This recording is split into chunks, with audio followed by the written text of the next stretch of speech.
በኤምደብሊው ሪከርድስ ተዘጋጅቶ የቀረበ ድንቅ የመጽሐፍ ትረካ መዘክረ ሕይወት።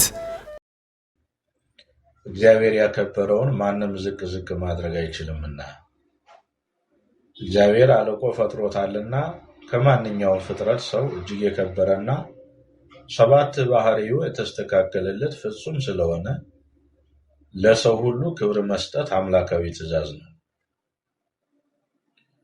የራሱ የእግዚአብሔር የእጁ ፍጥረት ስለሆነ ሰውን ማክበር እግዚአብሔርን ሰሪውንና ፈጣሪውን ማክበር ነው።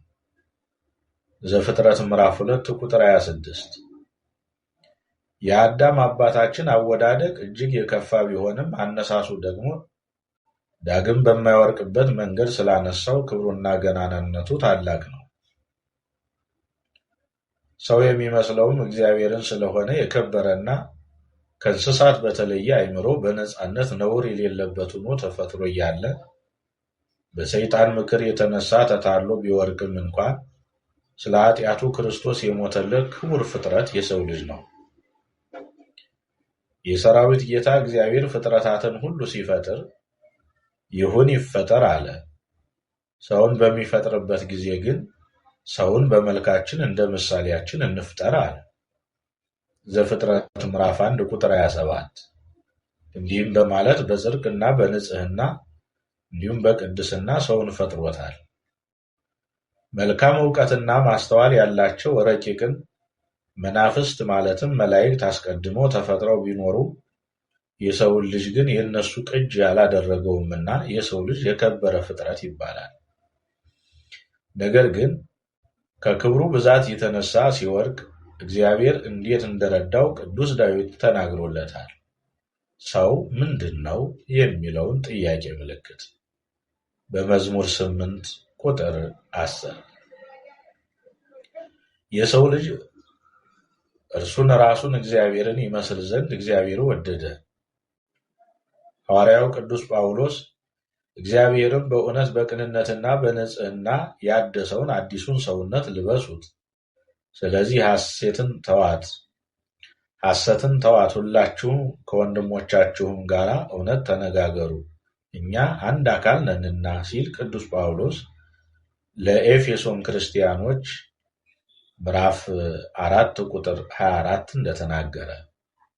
ነገር ግን በዚህ መልኩ ከሁሉም በልጦ በእግዚአብሔር አርአያና ምሳሌ የተፈጠረው አዳም እግዚአብሔርን በማሳዘን ቀዳሚ ሆኖ ሕሊናውን ለምግብ በማስጎምጀቱ የተናቀና የሞተ ተገዢ ባሪያ ሆኗል። ቅዱስ ዮሐንስ ስለ ሰው ያለውን ፍቅርና ክብር ሲናገር የእግዚአብሔር ልጆች ተብለን ልንጠራ አብ እንዴት ያለውን ፍቅር እንደሰጠን እዩ፣ እንዲሁም ነን። ስለዚህ ምክንያት ዓለም እርሱን ስላላወቀው እኛንም አያውቀንም በማለት ተናግሯል። በአንደኛ ዮሐንስ ምዕራፍ 3 ቁጥር 1። የሰው ልጅ በኃጢአት በወደቀ ጊዜ የመልሶ ማዳን ተስፋና ቃል ኪዳን የገባለት ለስልጣን ራሱ ሆኖ በሰውነት ተገልጦ ቤዛ ሆኖለት ነው። ቅዱስ ዳዊት ሰው በእግዚአብሔር ዘንድ ስለመወደዱ ሲናገር ወሴምኮ ውስተ ኩሉ ግብረ ደዊከ ይለዋል። በእጅ ሥራ ሁሉ ላይ ሾምከው ማለት ነው። በመዝሙር 8 ቁጥር 6 ላይ ለሰው የተነገረለት አምላካዊ ቃል ፍጻሜ እስከሚገኝለት ድረስ ከመላእክት ጥቂት አንሶ የነበረው አሳነስከው ያለው ኢየሱስ ክርስቶስን ነው። ስፍር ቁጥር የሌላቸው ፍጥረታት ይልቅ እግዚአብሔር ለሰው ልጅ ያለውን ጥልቅ ፍቅር በግርፋቱ እናውቀዋለን።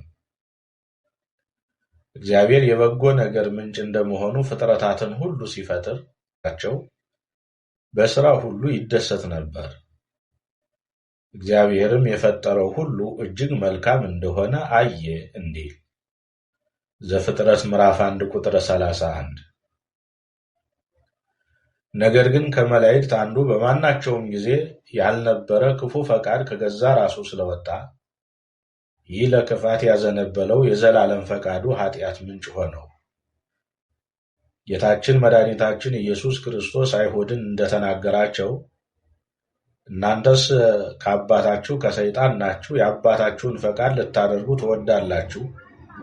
እርሱ ከጥንት ጀምሮ ነፍሰ ገዳይ ነው እንዳለው በእውነትም አይቆምም፣ በእርሱ ዘንድ እውነት የለምና ሐሰትንም በሚናገርበት ጊዜ ከራሱ አመንጭቶ ይናገራል፣ ሐሰተኛ ነውና የሐሰትም አባት ነው ሲል ዲያብሎስን ይገሥጸዋል። በዮሐንስ ወንጌል ምዕራፍ 8 ቁጥር 44 ላይ ወንጌላዊ ቅዱስ ዮሐንስም በራእዩ ዓለምን ሁሉ የሚያስተው ዲያብሎስና ሰይጣን የሚባለው ታላቁ ዘንዶ እርሱም የቀደመው እባብ ተጣለ፣ ወደ ምድርም ተጣለ፣ መላእክቱም ከእርሱ ጋር ተጣሉ እንዲል መላእክት የሚላቸው እሱን የተባበሩትን ነው እንጂ የጸኑትን አልነበረም። የዮሐንስ ራእይ ምዕራፍ 12 ቁጥር 9 ላይ ያለውን ቃል ተመልከት። መላእክቱም ያላቸው የሳጥናኤልን አሽከሮች ነው።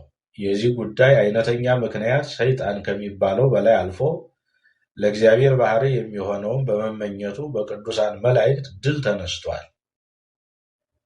ነቢዩ ኢሳይያስ ስለ ሳጥናኤል እንዲህ ብሎ እንደተናገረ አንተም በልብህ ወደ ሰማይ አርጋለሁ፣ ዙፋኔንም ከሰማይ ከዋክብት በላይ ከፍ ከፍ አደርጋለሁ፣ በሰሜንም ዳርቻ በረጃጅም ተራሮች ላይ እቀመጣለሁ፣ ከደመናዎች ከፍታ በላይ አርጋለሁ፣ በልዑል እመሰላለሁ አልህ ብሎ ትንቢት ተናግሮበታል። በትንቢተ ኢሳይያስ ምዕራፍ 14 ቁጥር 15። በዚህ መሰረት የአእምሮ ፍጥረታት ሁሉ በተሰጣቸው ነፃነት ፈቃዳቸውን ወደ ክፉ ምኞት በማዘንበል ኃጢአትን ከአእምሯቸው ያወጣሉ እንጂ እግዚአብሔር የኃጢአት ፈጣሪ ሆኖ አይደለም። የሳጥናኤል ክብር ከሁሉም ቅዱሳን መላእክት ክብር ይበልጥ ነበር። ነገር ግን ነቢዩ ሕዝቅኤል እንዲህ ብሎ እንደተናገረ ከተፈጠርክበት ቀን ጀምረህ በደል እስከሚገኝብህ ድረስ በመንገድህ ፍጹም ነበርክ። በንግድህም ብዛት ከፍ በውስጥም ተመላ፣ ክፋት በውስጥ ተመላ፣ ኃጢአትንም ሰራ። ስለዚህ እንደ ርኩስ ነገር ከእግዚአብሔር ተራራ ተጣልህ። የምትጋርድ ኪሩቤል ሆይ ከእሳት ድንጋዮች መካከል አጠፋውህ። በውበትህ ምክንያት ልብህ ኮርቶአል፣ ከክብሬ የተነሳ ጥበብህን አረከስክ እንዲል በትንቢተ ሕዝቅኤል ምዕራፍ 28 ቁጥር 15። የሰው ልጅ ስለ ዲያብሎስ አወዳደቅ በስፋት ያውቅ ዘንድ ነቢዩ እንዲህ ሲል ተናግሯል። ጽድቅን የሚናገር በእውነትም የሚፈርድ የለም። በከንቱ ነገር ታምነዋል፣ የማይጠቅማቸውንም ተናግረዋል፣ ኃጢአትን ጸንሰዋል፣ በደልንም ወልደዋል ይላል በትንቢተ ኢሳይያስ ምዕራፍ 59 ቁጥር። ኢዮብም አእምሮ ያለው ሰው ስለነበረ እናንተ አእምሮ ያላችሁ ሰዎች ስሙኝ፣ በእግዚአብሔር ፊት ትበድሉ ዘንድ አትውደዱ፣ ሁሉን በሚችል አምላክ ፊትም ጻድቁን አታውኩት አለ በመጽሐፈ ኢዮብ ምዕራፍ 34 ቁጥር 10። ሰይጣን ከክፋቱ አንጻር ከፈጠረውና ከፈለሰፈው ተንኮል በቀር ኃጢአት በዘላለማዊነት ኗሪ እንዳልሆነ የሁሉም አእምሮ ፍጥረታት እምነት ነው።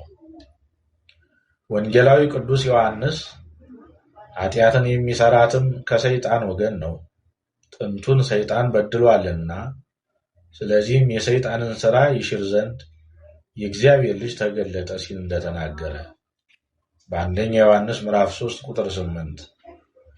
ከእግዚአብሔር የተወለደ ሁሉ ግን ኃጢአትን አይሰራም ይላል። ወስብሐት ለእግዚአብሔር። በጎ ሕሊና